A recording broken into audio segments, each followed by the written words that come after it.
Hey, y'all. I'm here chilling. I had to hop on this and make this video because I think a lot of parents need to hear this. Especially in this day and age, where we're losing the household. Like we're losing the household. Everything about the household, the man, the woman, the children, it's just lost. It's just gone. I know somebody who is going through something with their child, and now their child is at a certain age, almost an adult, a legal adult, and it's getting out of control. The child's behavior, the way they talk back, and everything's getting out of control. And I asked the parent. The parent had the mother had called me and was telling me about the child, and I said, hey, when they do X, Y, and Z, what do you do? Oh, we talk, we this, we that. And I'm like, you gotta hold back your tongue when you talking about other people and your children. I have some lipstick on. When you're talking about other people and their children, because I'm the type of person where I feel like kids and husbands and like anything like that person is touchy situations, and I feel like you gotta deal with the topic very delicately, just because at the end of the day you're not in the home, you don't know what's going on, you don't even know what you're being told, so you just honestly judge it based off what you hear, and you can't really judge it too much because sometimes people only tell you what they want you to know. So with that being said, there's a lot of children in this day and age that is out of control. They are telling the parents what is going on. They're telling the parents how they're going to live their life. We see this every day, especially in that type of community, where you have parents coming out saying, well, my child 5 years old and said that it's a boy, born a biological boy, and he told me he's a girl. Or, oh, I seen him playing with a doll. Oh, he's a girl. I'm going to let him be a girl. Or, oh, they said they feel like this. Is a girl feel like it? But, oh, I'm going to make them transition and do this. Whereas 10 years ago, like, let's just speak let me just speak only on what I know. When I was growing up, and if I ever went to my parents and told them I feel like a boy, my parents gonna get the I'm gonna speak my dad. My dad would say, get your blood clot. My mom would probably say, Brittany, get out my face. Like, but we live in a day and age where the kids are ruling the household and the parents are like, oh, just let them be free. And times are changing, especially with that's one topic. And then you have another topic where the kids are just so out of control, like disrespectful, everything. And then so back to the scenario. So a good friend of mine, I asked her, so when your child gets like this, what do y'all do? What do you and your husband do? Oh, we tell him no and da-da-da, and we talk to him, but then he cusses us out and all this stuff, and it leaves the house. And I'm like, I didn't say anything. And she brought up the Bible. She said, he in the Bible it says, honor your mother and your father. That's true. That's true. But also, and listen, I'm an outsider looking in, so I got to look at it both ways. Also, I brought up to her, and I made sure I wrote this down this time, in Proverbs chapter 29, verses 15 and 17 says, the rod and reproof give wisdom. Let me repeat that. The rod and reproof gives wisdom. Wisdom is knowledge. But a child left to himself brings shame to his mother. Discipline your son, and he will discipline his son, and he will give you rest.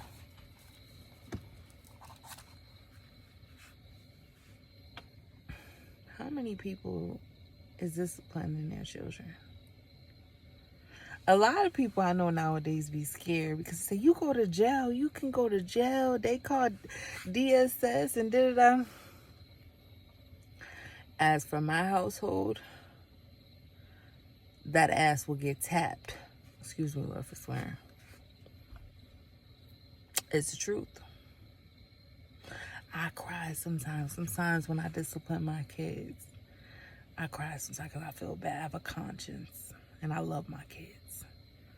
But I also know that I love them enough to let wrong be known and right be known. So when you wrong, I'm going to let that be known and not let it happen again.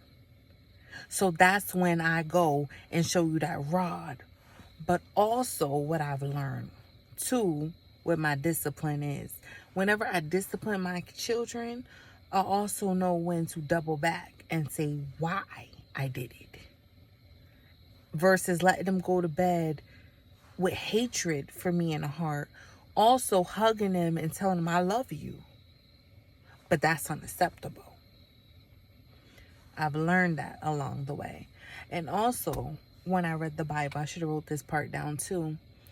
Also, to what I read in the Bible is that God specifically said in the book of Proverbs, the child, when he was talking about reproofing them and discipline and the rod and everything, he said that the child is not supposed to die. You're not supposed to kill the child.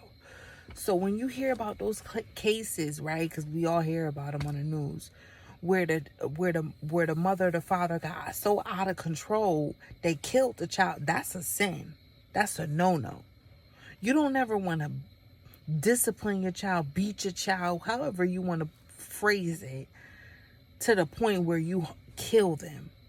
Or even like put wounds or none. I don't believe in none of that. I'm not putting no wounds or none of that. Like, first of all, my kids ain't doing nothing crazy like that where I got to put wounds and kill them. That's one. And two, once you put your foot down, you ain't even really got to hit them no more. Because it gets to the point where you just give them that look and they know what time it is. But this is another thing I want to bring up. In the Bible, right, in the book of Proverbs, it says, and this is what I try to explain to this friend of mine, that in the Bible, in the book of Proverbs, it says, train them up right and it won't depart from them. The key word in that verse is train them up. And I think a lot of people don't, like, this is the thing when you read the Bible, right? You can't just, okay, I'm gonna read this whole book. No, you have to sometimes take a chapter, take a verse, and just analyze on it, study it, dig deep into it. And that's why I think a lot of people miss the meaning, really miss the message and in the word or what God is trying to say, because a lot of people just read it. They just I read the Bible, and they don't even understand what they're reading. And the verse where it says train them up right and it won't depart from them, when we say up, what do you think that start from? We start from the bottom and then you go up. That means you have to start when they're young. A lot of people tend to say with children is they're young. Oh, when they do certain stuff, oh, that's cute. Oh, they're young. That's, no, that's the time when you're supposed to train them. Let's say, on Sunday, I was out at the mall taking my son and his friend shopping, and we were at the sneaker store, and a young boy at the cash register, I was paying for the shoes. And a young boy at the cash register said, he said about my daughter, Ella, my middle child. He said, she's so well behaved. He looked at me, and I get that all the time. I get that all the time. All the time. And I looked at the young boy. I said, you got kids? He said, no. I told him, I said, if you expect your children to be well behaved, you got to start at a young age. When they young and they cute and everything is cutesy, and you see them act up, you correct them then. Stop. A lot of people, we tend to look at, and then don't get it twisted.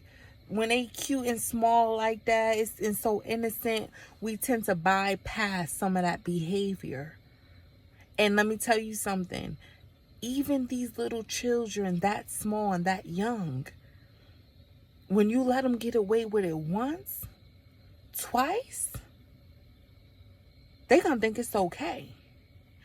When they 1 year old and they cussing, bop them in that mouth. Or however you discipline them. If you're not a physical parent, whatever floats your boat. But you nip it in the butt right then and there. I see a lot of parents, especially these young ones now, they having the kids younger and younger and younger, and they making them their best friends. They tend to laugh at it and glorify kids fighting and cussing and swearing and being so disrespectful. Oh, that's so cute. Look at her. Look at him.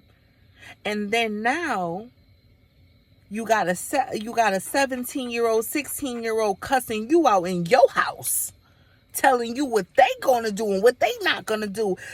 And then you find yourself, oh, what's going on? I don't know what to do. What is it?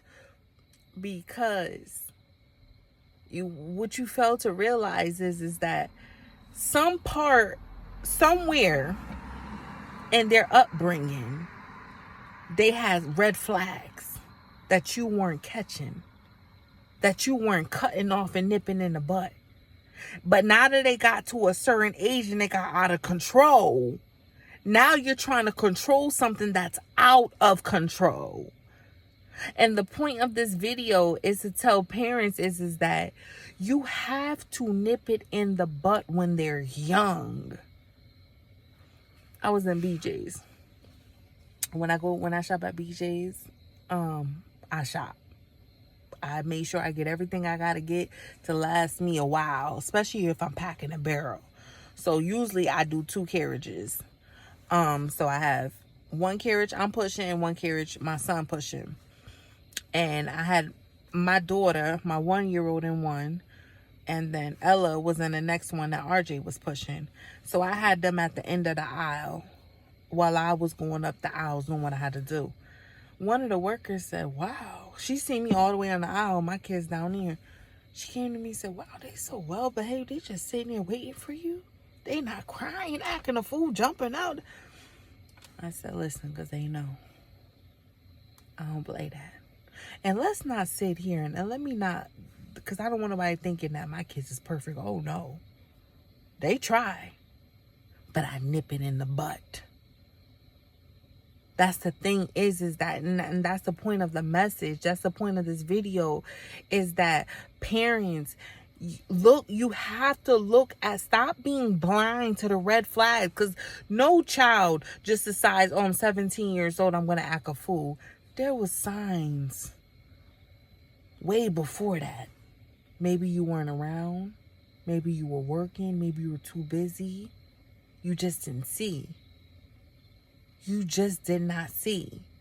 You got to nip it in the bud early. The Bible says, train them up right, and it won't depart from them. Meaning you got to start from the bottom.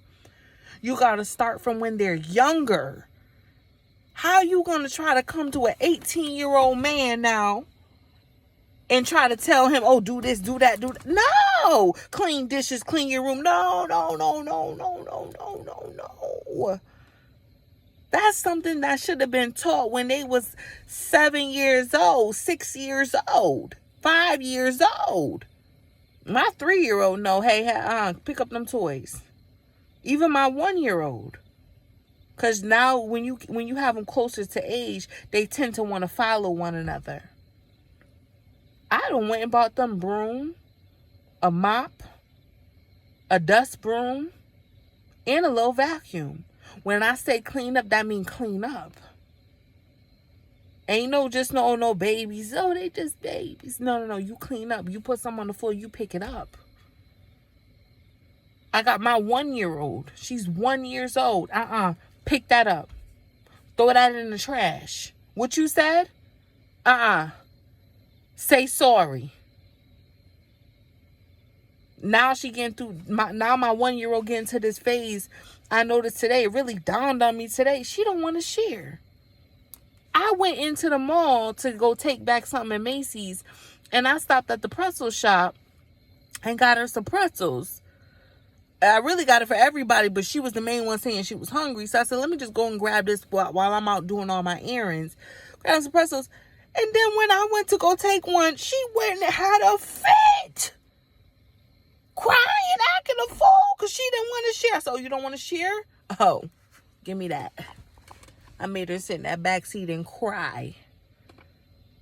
You're going to learn that sharing. Listen, we are a family. We get home. I take out the groceries. My kids love fruits and vegetables. I thank God for that. I brought her a bag of grapes. It's mostly for because she loves grapes. My 1-year-old eat a lot of fruit. But then her sister, which is her 3-year-old, my 3-year-old, she wanted some grapes too. So I sat them next to each other while they watching the movie. She gonna have a fit because her sister went and took one. Oh, really? We're going to do this again today? So I go and take the whole bowl and give it to my daughter and put some in my daughter's thing. She's sitting there crying. You're just going to cry. Sharing is caring. But now if I would have said, oh, it's okay, Ella, I'll go get you some. How is she going to ever know to share? Oh, she's just 1 year old. She doesn't know. No. This 1-year-old gonna learn today. She gonna learn today. I went up in Chipotle, got me and my son a bowl. She wanted something to drink. She said, I want Wawa. She said, I give her something to drink. She opened it up because she wanted to take the ice out. I grabbed a cup from her in the back.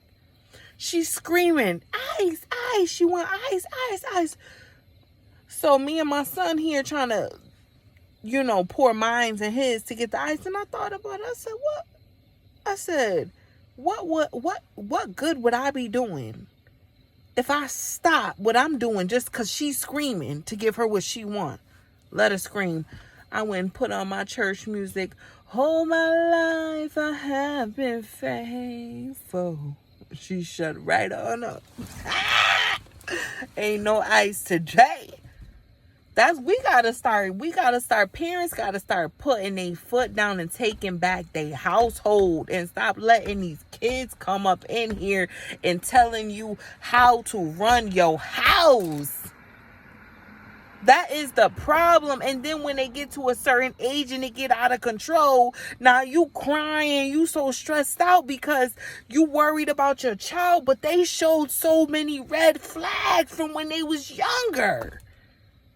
Now, what if I would have gave in to my daughter just because she's screaming? What good would I have done to her? Now it's time for her to go to preschool, right?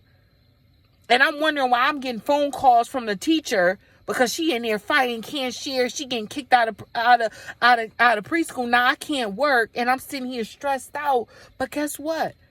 My mind bring me back to when she was 1 year old, crying for the ice from Chipotle, and I just gave it to her, versus teaching her, no, that's not how life works. You don't kick and scream and holler and get what you want. I don't care if you're 1 year old. I don't care if you're 6 months old. That's not how life works. God says train them up right, and it won't depart from them. We have to start training them up right, starting from the bottom and working our way to the top so it won't depart from them. Whew. Y'all, the devil's a lie. We got to start taking back our households. I don't know who need to hear this message. I'm not saying go ahead and bust your kid upside their head with a hammer. No, like I said, God said that's a no-no. You are not supposed to cause deadly harm to your child. But he says you have to reproof them. You have to show them the rod. Whatever the rod is in your household, that's your business. But you are not supposed to kill your child, chain your child up, starve your child, sexually touch your child. You are not supposed to be all that other stuff that we see on the news. That's a no-no. But if you got to do a little spanking, let's bring back the spankings. Am I saying leave it bruises on your child, bust out your child's lip, give them black eyes? That's a no-no. That's a no-no. Usually, if you stern and you been stern, you don't even got to put your hands on your child. Like I said, I got to the point where my kids is, I get that look. They know what time it is. I got to the point where I ain't got to say nothing. But I had people, I'm telling you, people sit here and wonder when I go out in public, random people, it usually be mostly the people that work at the store. Like I was over there at the healthcare clinic, and they was saying, the lady was saying, they so well behaved. Everywhere I go, it's usually people that work at the place. They so well behaved. And little do they know the hell I went through to get them like that. It was a lot of screaming. And I ain't gonna sit here in front, because every time they did something, of course, I had to jump up and act. It couldn't be on just sitting on my phone, scrolling on Instagram, scrolling on Facebook. Meanwhile, my kids is running loose and running wild. That's another issue. Parents are not even monitoring their kids because they too busy on social media, or they too busy doing this and they too busy doing that. No, that's a difference. Anytime my kids do anything, my eyes will. What's going on? What you doing? Sit down now. What's that noise? It's so cute because now, right, my kids so used to me, I can hear a pin drop. What's that? Who's that? What y'all doing? So now, my middle child, I noticed this a few months back with her, Ella. She about to be 4 next month. She hears something. She's like, "What's that?" Even if it's me up there, it could be me upstairs. "What's that noise, Ma? What you doing?" What's it? She'll come upstairs like, "What?" My 1-year-old today, we was getting dressed and my son was in his room doing something, probably in his closet trying to get his shoes. My 1-year-old said, "What's that?" And when his room, I fell out dying today. I said, "Child, and be sure to rub it off on you." But let me tell you something. Start from a young age. They'll catch on. They will catch on faster than you know it. If you wait too long, that's the harder to fight, because now they stuck in their ways and now you gotta break it. But when they're young, it's not not so much of them stuck in a way. It's more of you creating a way. They'll test and try different stuff because they're trying stuff, but it's up to you to build the foundation. This is the way. This is how we doing things. This is how we running in this house. This is how you supposed to act. This is how you supposed to walk and talk. Yeah, they gonna test you. Yes. We not saying that they ain't gonna try you. What? They wouldn't be kids. They'll be robots. They gonna try you. But like he said, it won't depart from them. They gonna always go back to, "Oh yeah, I know I ain't supposed to be doing that. My mama don't play that." Versus, we out here, we outside. I don't get, like, I'm do what I want. And like the lady had said to me about her son. He said to her, "I'm gonna do what I want." It's so touchy. Like when people call me about their kids and vent to me, I just shut up. I just shut up because it's so hard for me to come out and say to them what I want to say, because you don't want to be defensive. You know, because I'm far from a perfect parent. I'm still learning. So that's why I'm so like, it's so hard for me to give, like, to say this, that. I just sit back and think, okay, how long has this been going on? Because he sounds comfortable and confident. To talk to you and your husband like this, how long has this been going on? He just walks out your house at any time of the night and I'm going to do what this didn't just happen yesterday. This clearly is something that's something that's been going on for a while. No child just like randomly, it's something you maybe just didn't see it. You probably was busy, which what happens in most households is that you so busy with life, trying to put food on the table, going to school, going to work, and things that you miss the red flags. But trust me, there was some flags before, because let me tell you one thing about God. He always say is there's warning before destruction. So there were plenty of red flags. You just missed it. A lot of people say they weren't like this. They weren't like this. Honey, there was, I hate to be the bearer of bad news, but there was red flags. You just missed it.